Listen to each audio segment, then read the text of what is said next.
also the greatest basketball player to ever play the sport in Sri Lanka. Just stick to the grind though, because you know it's going to be worth it one day. Catching a bus to go all the way home, sometimes you don't have the bus, so you got to hitchhike, to go home. My first setback was my first injury, my right knee, when I tore my meniscus. At the same time, my father was going through fighting his cancer battle. That was my dad's dream of me kind of going to US and playing college basketball, because it was not really done before or seeing somebody really living through their life, so it was our goal.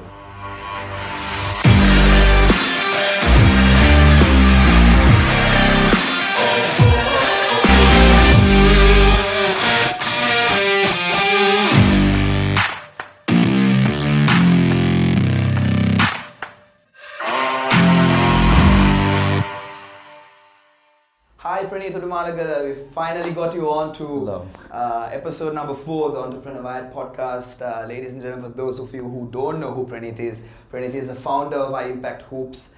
He is also an alumni of Texas Wesleyan, USA, and he's also the greatest basketball player to ever play the sport in Sri Lanka. But Praneeth, there is a problem.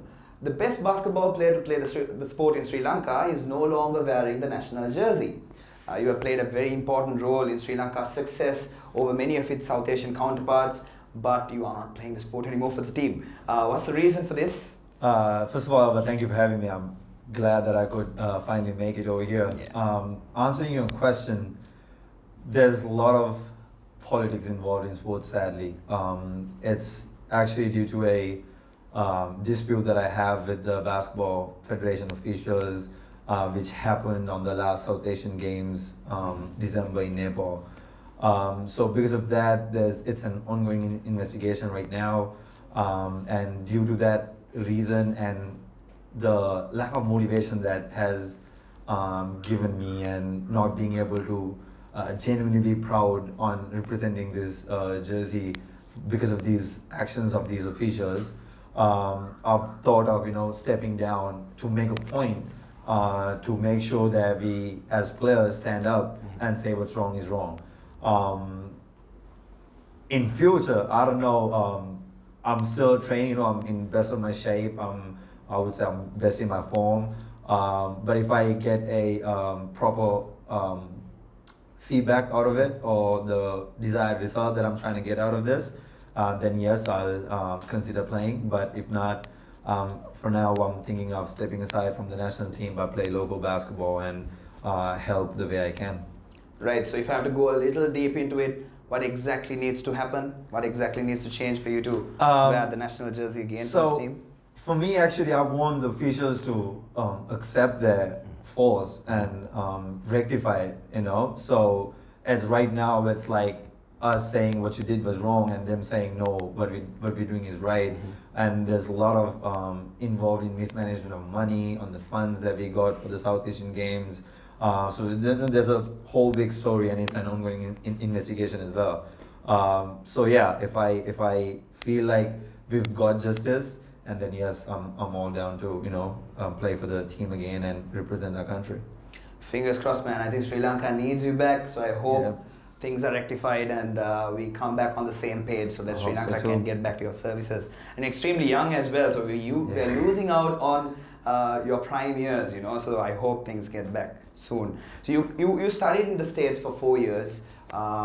You finished your bachelor's, you were on the Dean's list as well, and you won a championship with the Rams basketball team, and then you come back to Sri Lanka and you start IImpact Hoops, which is a basketball and fitness academy based in Colombo. What was the inspiration behind this, and what are you hoping to achieve through this brand? When I first started IImpact Hoop Lab, the idea came when I was in USA playing college basketball. I also remember participating on my first off-season basketball training program, and then there were certain skills that we had to perform, and I was kind of struggling. They were basics, but I was kind of struggling, and they were very skill-specific training. And when I went through that, I realized this is something that we lack in Sri Lanka. Basketball skill training, especially addressing the skills aspect of the game. That's when I first thought, whenever I go back to Sri Lanka, I want to start my own skill training program. Of course, it was not planned to start this early. I wanted to play a little bit of pro basketball overseas. I remember. But due to various reasons, I came back. I started off. So the inspiration came from me training in overseas, going through a skill training program, and realizing this is something that Sri Lanka doesn't have. Yeah. A specific skill training program that purely focus on skills. With that inspiration, I came back and I thought, you know what? Let me just. It's an problem that we have in Sri Lanka, so let me address it. Let me be the solution of it. So as gain as much knowledge I can, and then I came back and I started IImpact Hoops Labs. Yeah. So speaking more of the problems that you saw, like what were some of the gaps that you saw in the sports and fitness industry? If you can elaborate a bit further. So let me talk about basketball because Yes. that's where I can really relate. Sure. As a basketball player who started basketball in the 4th grade, all the way coming up, we have coaches pretty much doing everything, right? They, apart from coaching the game, they try to teach their level best to teach skills. They do the fitness side of it. But if you go to US, when we played in college basketball, we got head coach, we got different coaches working Specialist under him. roles. Yes. Who works on skills different, who works on the weight room in a different level, who works on fitness in a different level, who breaks down game tape in a different level. So there are different categories that they specialize in. Yes. Everyone comes under coaching. And of course, another reason is in US we have off season and on season, which we don't have in Sri Lanka, sadly. So this off season time is specifically given for skill training. They need to focus on their skills, really work on your skills, and then when you go to a season, when you go to your coaches, you work on the team aspect of it. Team offense, team defense, offensive strategy, defensive strategy. So this off season is very individual, right? And that's the gap that we have in Sri Lanka. We don't have an off season where we focus on our dribbles, focus on our footwork, focus on our different finishes, focus on different shots, different finishing methods, work on building our coordination, hand-eye coordination, strong hand to weak hand coordination. So a lot of things that you individually need to work on. And in Sri Lanka, coaches don't have time to work on you individually when that is the time that you work on the team. So you, even if you go in the club level or in the school level, you have team practice. Team practice is there for team training, team offense, team defense, figure out your substitutions, the players, the 8 that rotates around, what type of team defense and team offense you want to play, etc. Building chemistry between the teams. But trainers, skill trainers, which I'm doing, is purely one-on-one. I look into your weaknesses and strengths. I work on your weaknesses. I work on your strength to make it better. And we work on little details that needs time, that needs a lot of repetitions. So that's the gap that I'm filling through this basketball skill training program through IImpact Hoops Labs. So you're on a mission of fine-tuning these athletes. Absolutely. And also starting them young, because you were talking about how you had gone up against all these athletes in the States, but they had started probably at the age of 2 or 4. Whereas although you worked so hard, because of circumstances, you had to start at probably 10 or 9, which is probably a little too late compared to those athletes. So coming back to business, doing a business is no walk in the park. Everyone who's an entrepreneur knows that. What were some of the unique challenges that you faced as an entrepreneur, starting IImpact Hoops and then managing the business over the last 2 years? So for me, about this, the challenge was to really invest myself into this. So coming from US, I finished out my business management degree there, and then in a typical society, even my mom wanted me to find a good job, play basketball alongside.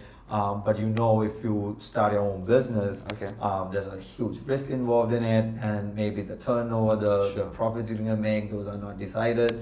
And in my case, I'm trying to introduce something new, for right? sure. Created a whole new market in terms of basketball skill training specifically. So the main challenge for me was, am I all in or all out? Because if I'm all in, that's me saying no to a 9-to-5 job, creating from the scratch. That's one side. The next challenge is the infrastructure, the skill training equipments, basketballs, getting a place, how do I promote it? How do I start? Where do I start?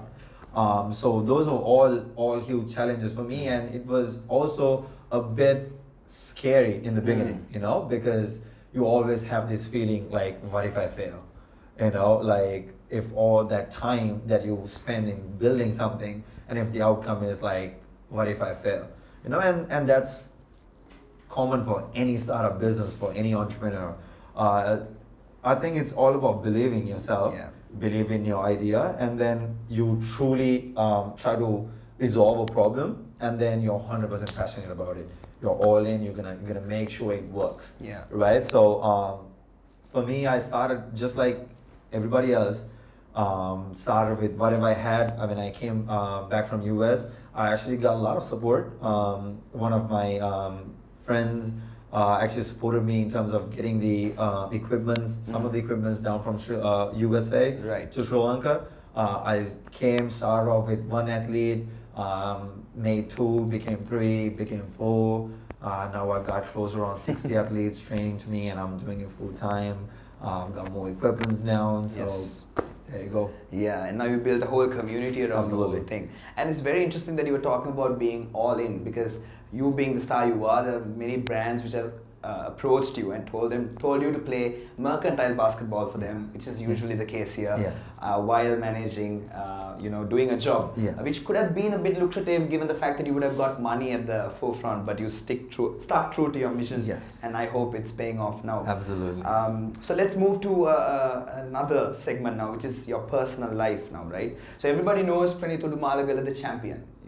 They know the star who went and played for 4 years in the States. They know the star who was on the Dean's list, got a bachelor's in the States, and I can keep going on and on. You were the captain who actually won the first Sri Lanka schools championship at the national level. However, not everyone might be aware of the struggles that you had faced at a personal level, the losses that you had, and the mountain that you had to climb, because that's the problem, right? Everybody sees the person on top of the mountain, but they don't know how much of a climb and how steep of a mountain it was in the first place. So can you maybe take us through that part of your life? Absolutely, Abed. So I think I can go back to my school day, how the schedule was like. So I was a swimmer. I was a national swimmer. I actually got a silver medal in South Asian Games for age group South Asian Games that I think I said it right, in 2009, if I'm not mistaken, in Pakistan. It was the swimming and water polo championships. So I was in the junior category. I was around 14, 15 years old then. So I was a swimmer in the national level. So I used to wake up at 4:30 in the morning. I got my swimming training starting at 5:15. I go till 7, and then school at 7:30, get done around 1:32. I got basketball starting around 2:30. It goes till around 6. And by the age of 16, 17, I started playing for Colombo Basketball Club into the club level. So when I get done in school at 6, I go for club training that starts around 7, goes till around 9, 9:30 at night, and then I go home.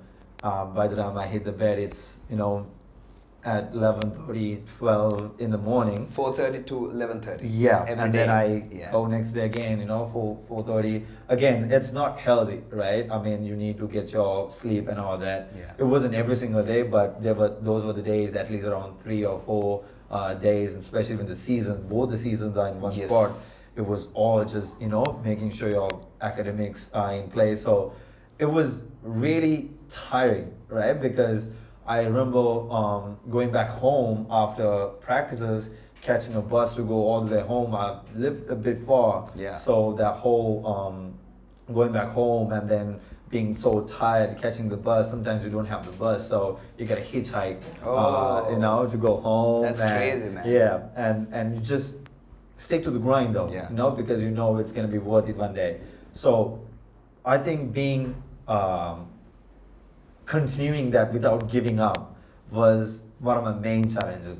And then comes injuries and losing someone dear to you, right? For me, it was my first setback was my first injury that I was my right knee when I tore my meniscus.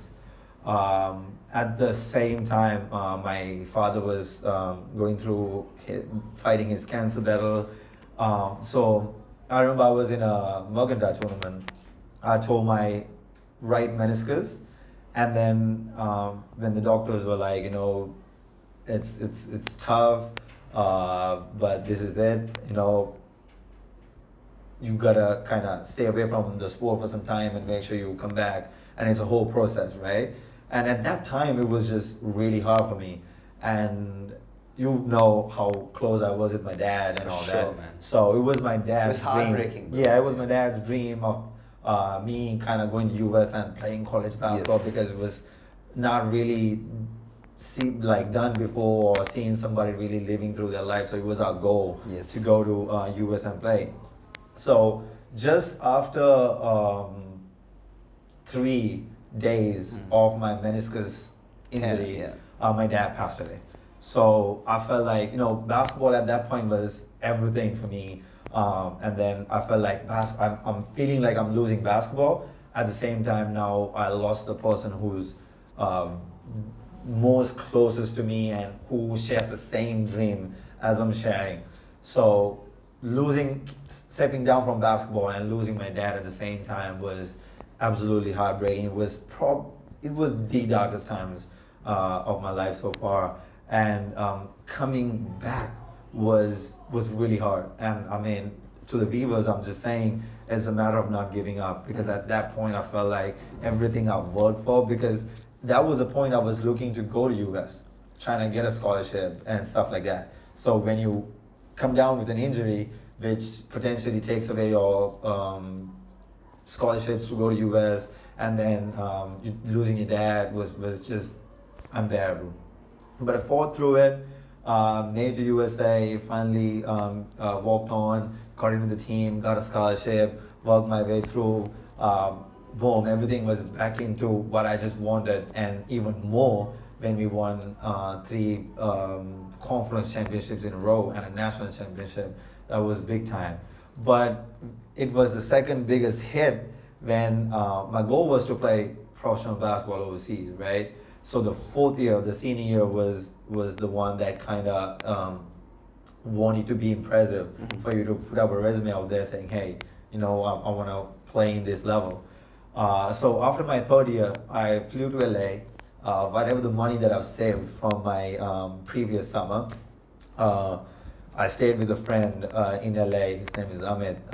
I still remember how. The rapper? Yes. Yes. Yeah. He's like a brother. He's like a big brother to me. He helped me out. I got some other family members, but it was Amit that I was staying at his house and all that. Spent all my money in training throughout the 3 years of that summer, my 4th year, so that I can go back to my college and play my senior year all out, put up numbers, be great, and then live my professional life. Out of all the hard work, training, lifting weights, playing, running hills, of 3 months, spending every money you had saved into training, because summer is the time you work and save money so you can survive the rest of the year, right? But from the previous summer, I saved all that money and I spent it in this summer to make sure I'm ready for my 4th year. Right before my season, I go through a horrible injury that was, I tore my ACL on my left knee, complete tear, both my meniscus torn, my 2nd degree MCL bruise. It was ruthless. Go to my medical team in college, shout out to them, they really took care of me, but they ruled out I'm off for the season. Oh my Right, God, so dude. It was like, okay, now my 4th year is done, I can't play basketball. They say it's almost around 10 months to a year where I'm going to be 100%. Obviously, by that time I'll be graduating and stuff like that. All my chance of playing professional basketball is obviously out of the window, and I gotta it was more hard because I gotta start from the scratch now, right? Yes. I still remember I was crying that night, the day I got injured. I was just crying, and I just, as hard as it was, I told myself, what's next, right? Woke up next day, and then went back to college. When they ruled out, you out for the season, I cannot play. I cried again that night. Then, woke up and say, what next? I gotta really remember my teammates and my coach, they were super supportive. My coach, Coach Singleton, was like, you know what? Why didn't you? You can still be a part of the team. You're not out of the team. You just can't play, but you're gonna be in the team. Get on with practice. Get on with weight room sessions. Be on the coaching staff. Learn ins and outs of it. And 8-9 months straight, I go through rehab. My medical team really took care of me. Texas Wesleyan, the college took care of me. I built myself back up. I still remember we have the seniors night. That's the final home game, and I was able to start the game. Oh, right? Really? Yes, but towards the end of the season. Towards the end of the season, that's the last home game you have. Right. And I only started for like a minute. Okay. Right, it was just a mere gesture from the coach, you know, right? But I was at least at a stage where I could start. And I been there, played for a minute or so when I was out, and that's how my college career ends. Then that's where I get determined. I tell myself, okay, I'm gonna go overseas and try out with my own money. I went overseas. I tried out. I wasn't good enough to get selected to play in a league, but it was the first time I even started playing after my injury. I mean, to be honest, as I speak right now, I'm better than I was there. And then I come back. That's when I thought of starting IImpact right away. Make an impact. Start going. Also play basketball here locally. Playing the national team. I play a few overseas leagues in the South Asian region.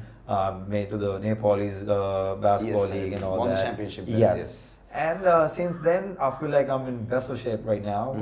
I'm on top of my form. So that's a long answer to your question, but that's so okay, many man. step backs.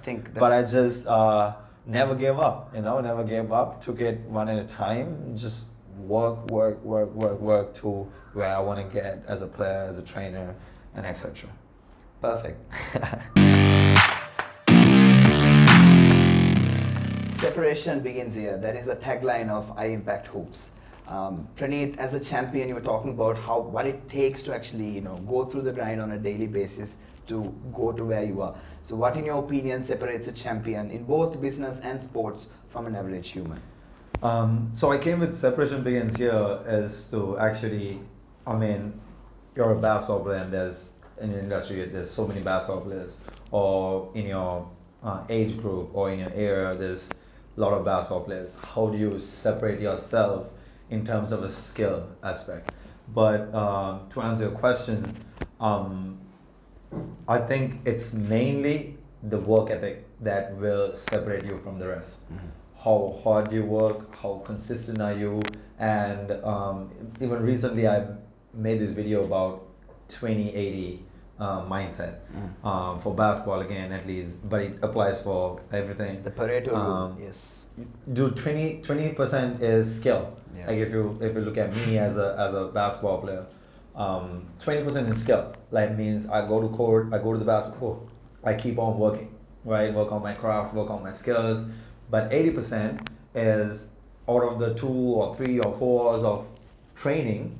The rest of the 20 hours of the day is about sleep, discipline, taking care of your work, good habits, all those things. So when you ask me like what separates a true champion is, you just gotta be true to yourself, true to your grind, continuously work hard, do whatever it takes to go to your goals. So I think it's the consistency of working hard and being just laser focused to make sure you go to your goal, achieve your goal. Understood. So let's speak a bit about the COVID situation that's being rampant here, which is one of the reasons why it took us a bit of time to get you onto the podcast as well. Right now, we are going through the second wave of the pandemic and we are getting positive COVID results pretty much all the time, which is bad. How has COVID impacted your business? What were some of the new trends that have emerged as a result? And how have you pivoted? So my skill training works group sessions, but we do 10 or 12 athletes at max. We don't do more than that because I personally run my skill trainings as a trainer, so that is the maximum amount of athletes that I could have, so that I can give my 100% to them in a personal level, so I can see their falls. Because if I have too many people, then my 100% is not going to go to my athletes.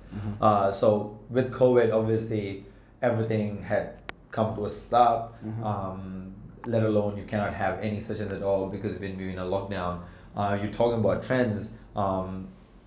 Everybody can see that everything's gone to an online Yes. system where everybody's working and all that stuff. In skill aspect of it, if you take ball handling as a basketball player, you can do those things online and keep working on your skill in terms of ball handling. But in terms of footwork, attacking, finishing, shooting, you actually have to be in a basketball court. So I think in this lockdown period, the focus was more on skill training in terms of ball handling, which was we could work online. So as a new trainer, I was putting out videos out there. I was making sure my kids look into those videos on YouTube and etc., where they can work on their handles. And as we speak right now, I've put all my group sessions in cut down into more of a focus group and one-on-ones. Okay. So these days I work on purely one-on-one sessions or focus groups where there's 2, 3, 4, maximum give or take 5, and I'm trying my level best to gradually build it up back to the larger group sessions. But when I say large, it's max about 10 to 12 athletes. So, you cannot control the outer environment, but it's as entrepreneurs, you just gotta change your business to the suitable ways of being existing to existing in the business to keep going. So you just gotta change and do accordingly and just make sure you survive the hardest times. For sure. That way you'll get back to your feet again. So let's speak a bit about the industry, that is the sports and fitness industry. Now with the current developments, where do you see the industry headed towards in the next couple of years? And we're speaking about trends and you're talking about virtual classes. Which of some of these trends will probably stay permanent even after the pandemic is over? I honestly think it actually depends because again it comes to if you look at what I'm doing, basketball skill training, there's a limit, there are limitations where you can actually work online. Yes, like I said, basketball handles, yes, you can work it online, but if you really work on the rest of the game, you gotta physically be there with your player, work through their game when it comes to finishing, shooting, whatever. So certain part of the fitness industry, if it's purely like losing weight or maintaining your good health or stuff like that, I definitely see it being virtual, being online, because it's possible, right? And it also, as a challenge, the technical side is also a challenge for the entrepreneurs in the business. You gotta have the knowledge of being able to use the technology and to do it online. It also depends on the customers. Let's say our parents, for an example, they are not tech savvy as us, and they wouldn't know how to be online, stuff like that. So it really depends on what your area of business is. And for me, I definitely think that as soon as things get back normal, you're gonna go back to the basketball court and just physically work on your athletes one-on-one or face-to-face, and that's where at least my part of the business is gonna go. But I definitely think the rest will definitely stay online, and people who adapt will survive and will go a longer journey. Yes, especially in an area like sports where there's a lot of human interaction. Like you said, footwork could never be taught online. And not as effectively as in a physical right. setting. And then basketball is a team sport. Exactly. Right. That's Even though I worked on the individual side of it, being personally working on your skill, end of the day, it's a team sport. You gotta practice with your teammates, you gotta practice with your coaches, you gotta stick to the team script, and there's so much more than that. Sure. For any aspiring entrepreneurs who are about to enter the fitness and sports industry, probably even the nutrition industry, because it's a pretty vast area, what would be your advice on what they could potentially face when they enter it and how they could be successful in this industry?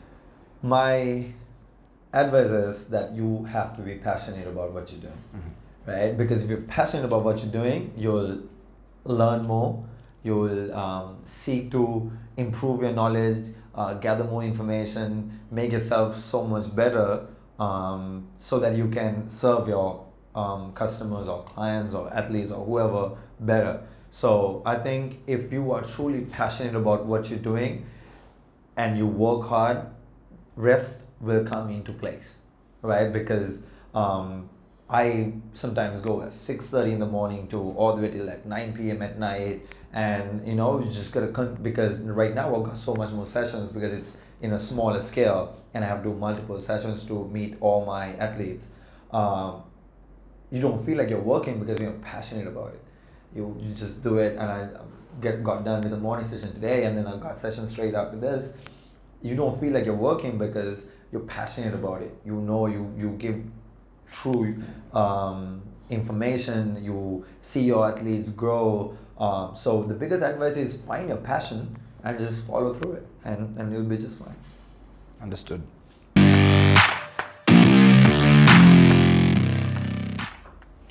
All right, Praneeth. So let's get back to Sri Lanka basketball. We're talking about how the country is missing your services. But let's hypothetically assume that you have been elected as the president of the Sri Lanka Basketball Federation tomorrow. Okay. What would be your course of actions? What would you do differently in order to get Sri Lanka or make Sri Lanka a powerhouse in basketball, at least at the Asian level? If I become the president, my focus is going to be two things. Number one is infrastructure. As we speak, we don't have a basketball court of our own for the national players.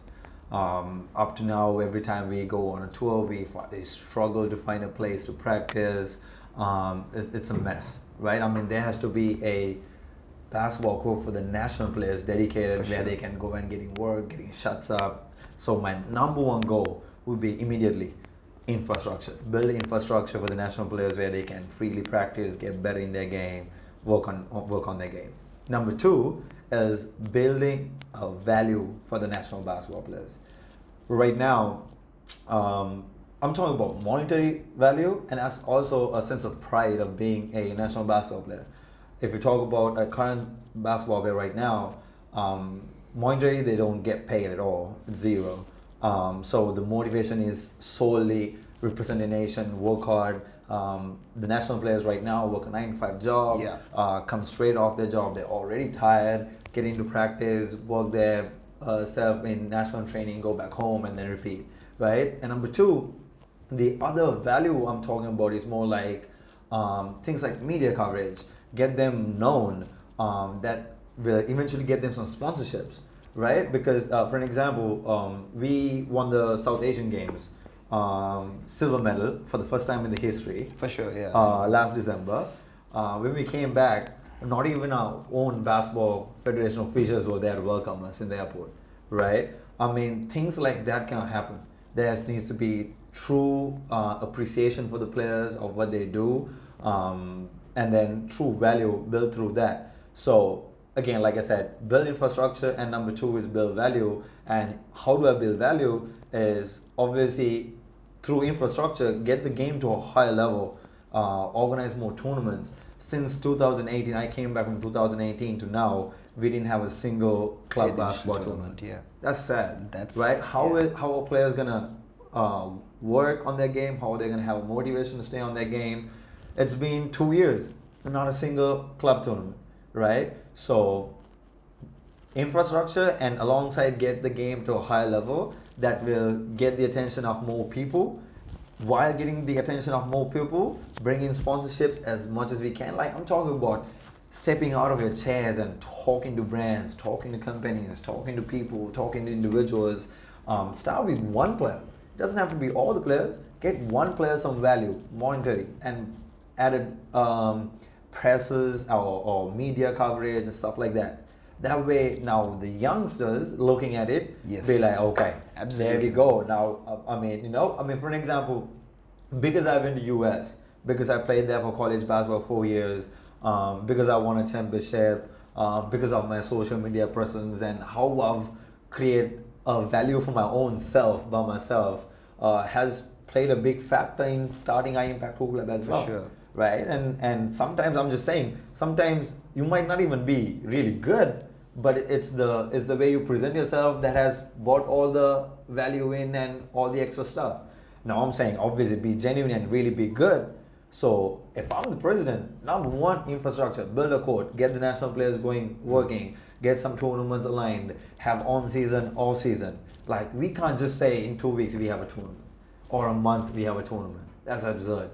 We gotta put a calendar out there. These are the dates. Obviously, it will deviate. I mean, it's in reality, that's how it is. Yes. Right. You know when our international tournaments are coming. I think the next FIBA window is being played in February. Okay. Right. Okay. December. We're in mid-December.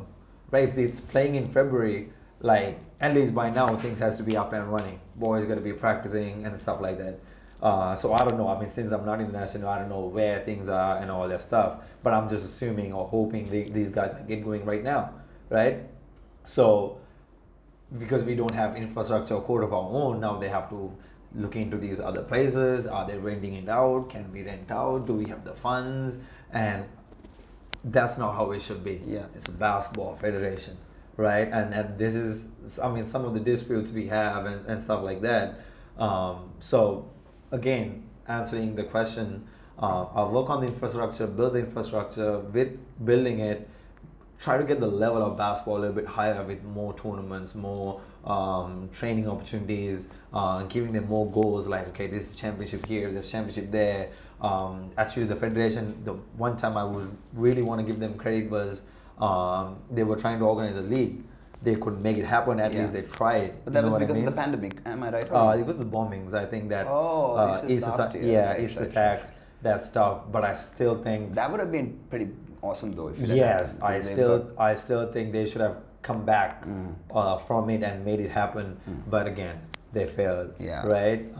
So probably some of the sponsors also backed off, and what you're saying is irrespective there can be circumstances, you have to be proactive, for sure. And there can be various reasons, and I'm sure it's easy for us to say, and doing it is completely different.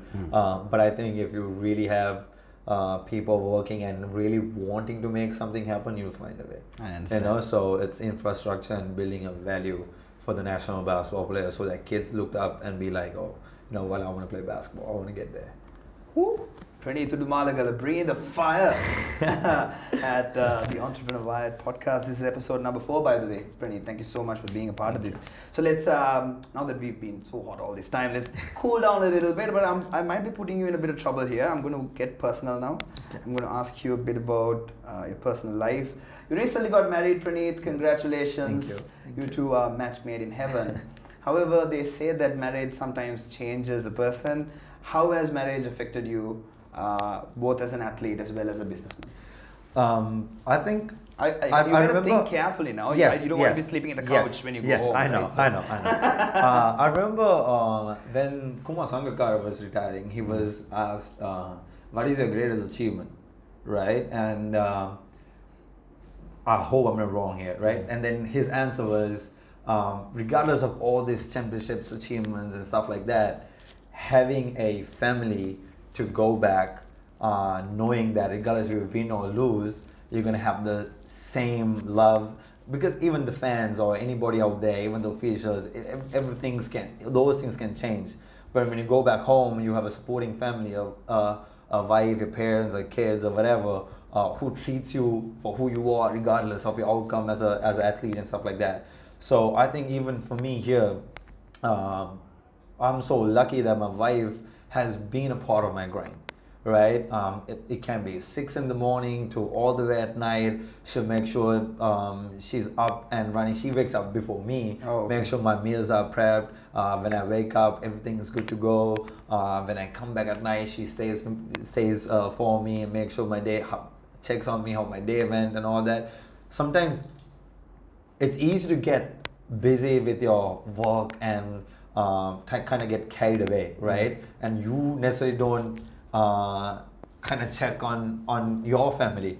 But like I said, regardless of your ups and downs, what type of day you've had, or if it's a bad day out there in the business or as a player or as an athlete, you go back home and you have somebody who's been consistently being their support. A rock in your life. Absolutely, and that has been. Your mother also is absolutely, I was just about to say next is my mom. Yeah. And it's been a bit hard for her since I got married and I'm living on my own. So me not being around for her, but she's every day checks on me, makes sure if I need something, she's on it. So my wife and my mom has been really the strength behind everything that I do, and obviously my rest of my family members, they kept on supporting and giving me their encouragement through and through.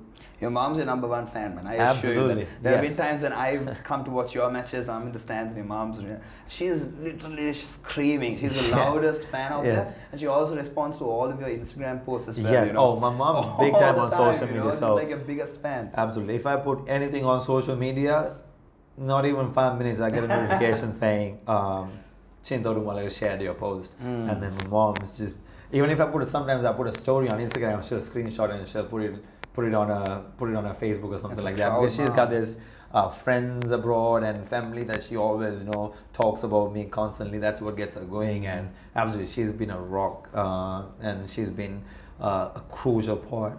Even growing up, waking up in the morning for swimming at 5:15 to go and sometimes in the peak you swim like 5,000 6,000 meters in training, and then some days you just don't want to go, and then it's mom who makes sure, like, what, you're going, gotta go for training. So that's just one part, and there's so many that we don't see, for sure, right? The things that she could go through. I mean, going on tours representing Sri Lanka schools, Sri Lanka youth, we gotta find our own funding, right? And then at this point you think you don't even know how they found that, if they had to ask people or stuff like that, but they made sure we went on the tours. They made sure we had everything to do our training and stuff like that. So my mom would just make sure, I had everything. So if I'm where I'm at today, it's definitely because of my mom. Giving back to society is a huge part of being an entrepreneur, and you're someone who's very close to your community. You're always about giving back to the community. You preach about it as well, and not only do you preach, but you walk the talk as well. So can you maybe tell your peace of mind on what it is to give back to a community, both as a businessman as well as an athlete? So my stage is IImpact Hoops Lab. Through my business, I make sure that giving back happens through that. That's why I started IImpact Outreach. Oh, yeah. So IImpact Outreach is a platform where I choose schools, mainly basketball schools outside of Colombo, so they can do a free basketball camp. Now, not everybody can afford my services in IImpact, right? There's certain people that could afford it, and there are certain people in the basketball industry who couldn't. So through IImpact Outreach, I'm trying to reach out to those people, spend my time. Most of the time it's a full morning or evening, sometimes a day, where I spend time and teach as much as I can. What we really do with IImpact is things that you can do on your own to work on your game, not coaching, right? You train on little things, little details, footworks and stuff like that. So I'm gonna go there and teach these things to these kids so that they can work on your own. So through IImpact Outreach, I choose schools who play basketball, who is underprivileged. I go and do a full camp, free, 100%. Not only I do the camp, I try my level best to give basketballs, equipments, and then I started this with the help of the basketball community, mainly my IImpact Hoop Lab community, and then the basketball community at large has been a big part of IImpact Outreach, where I've told them to give us shoes. It can be brand new shoes, it can be used shoes. You give it to us, we'll do the minor upgrades it needs, and we'll give it to a kid who's in need. And these kids that we do IImpact Outreach camps has never worn Nike, has never worn Adidas, or such branded shoes, right? So when some of these kids give us shoes, saying these are used, they are brand new, and some of the shoes are broken laces. It's a matter of replacing the lace, and it's a brand new shoe, right? So we do that part. We collect all the shoes and donations or equipment or whatever they want to give, and we choose. When we go to the school, we give them as much as we can. And a shout out to Peak Shoes, who's been a part of our program, has been very generous, giving us special rates and discounts in this endeavor. So I try my level best to give back to the community mainly by knowledge, sharing knowledge, sharing what I've experienced, and also talking to the kids. That is a good platform for me to meet the kids, talk to them, share my story. If they have questions, and then most of these kids just really know you, and just sometimes have questions on how to do things and stuff like that. Last part is when I go on these programs, I've come across certain situations where some of these kids would like to come to IImpact, right? And it can be once a week, it can be once a month. I let them come to IImpact fully 100% free. They can come and train. So if there are any kids that I feel they're underprivileged and they really can't afford 100% free, they come into IImpact sessions. They train for 100% free, get their knowledge, make sure they're okay, because they travel long distances, right? So that gives me great pleasure knowing that, okay, I'm giving back and making sure some of these kids can go to their dreams. Yeah. So you're inspiring these kids and helping them achieve a dream, and you're touching so many souls. God bless your soul, man. Thank you so much for being you. But on a final note, Praneeth Udumalagala, the personal brand, IImpact Hoops, basketball, coaching, everything else, and even with IImpact scaling, where could we see you in the next 5 years? In 2025, what can we expect from you? My next closest goal is to open a basketball training center. Remember we were talking about infrastructure, right? Remember we were talking about infrastructure. I want to build that infrastructure for my program. It's a big task because all my clients and my athletes, my customers are based in Colombo. Finding a place in Colombo is hard. Building the infrastructure is hard.